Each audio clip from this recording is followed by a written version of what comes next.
A D.C. District Court judge today ordered the deposition of Hilary Clinton in a Judicial Watch lawsuit.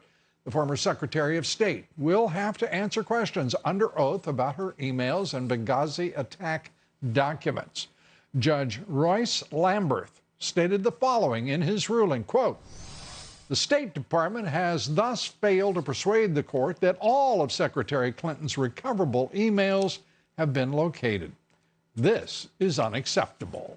Joining us tonight, Tom Fitton, president of Judicial Watch. And Tom, congratulations on this ruling, and get your thoughts about where this goes now. This is not the first time that a judge has said proceed. It's striking that it's in a D.C. federal court, district court. Yes, and it's over the objections of the Justice Department and the State Department. They were in court in December against us on this very issue, trying to shut the inquiry down.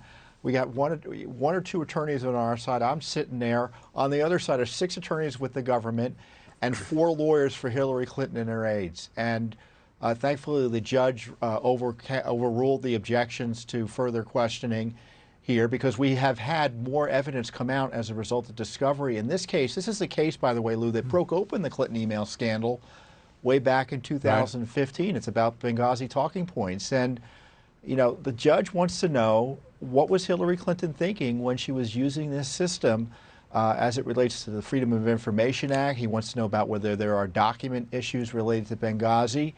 And her top aide, Cheryl Mills, also has to be questioned. He also authorized us to subpoena Google, because there's this issue about whether one of her email aides or vendors had sent all of her emails to a Google account. So this is a broadening inquiry. It's limited in scope. We can't get to ask every question under the sun we might want to, but it's remarkable that A, the Justice Department and State Department opposed this. The State Department and the Justice Department. Yeah, they were all in there yelling about it. Yep. Every effort we made to get more answers, they've opposed. On what grounds, if I may inquire? I mean, I hate to seem stunned, but to see this Justice Department again trying to shut down an inquiry into a matter that is far from settled, and certainly in the view of the public, is remarkable. Well, they suggested the extraordinary circumstances necessary for discovery and questioning witnesses under oath hadn't been met by the Clinton email scandal. They didn't think it was serious enough. They thought all the questions had been answered, and obviously the court disagreed. We're getting more testimony showing that there was, for instance, we just got a Benghazi email showing that they had a Benghazi email for years that they're holding back, and that if it had been disclosed, the whole email scandal would have been exposed years ago. And then the FBI and State Department are dribbling out more Clinton emails. The judge is upset with the way this has been handled by the State Department and the Justice Department, and he thinks Hillary Clinton can provide more information, because she has answered questions under oath but in writing to us.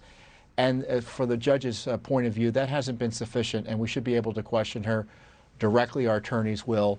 And follow up directly with her in person. So this is a straightforward case in many respects.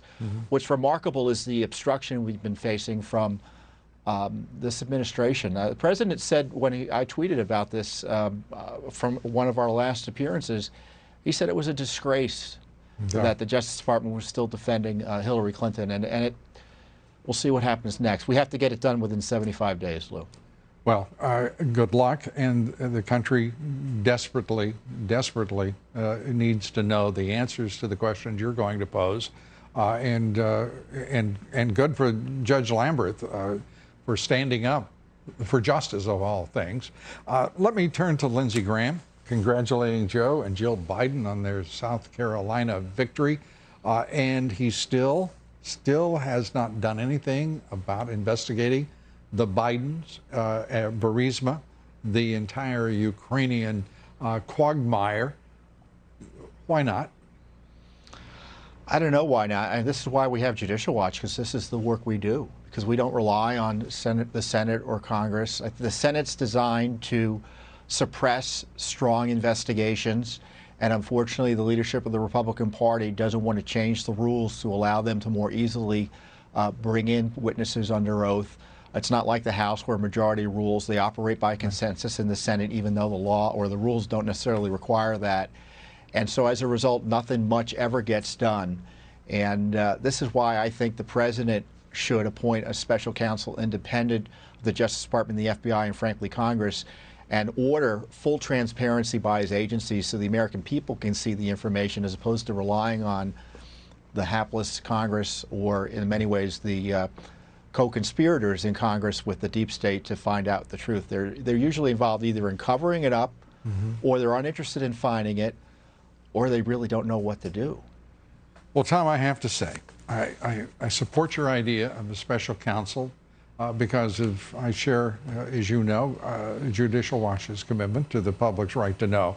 But I also have to admit that there is a small, petty, insignificant particle of pettiness in me that would like to see the delicious moment at which the president seeks a special counsel on someone else. It would be somewhat ironic justice, if you will. Tom Fitton, thank you so much. Appreciate it. You're welcome. As always.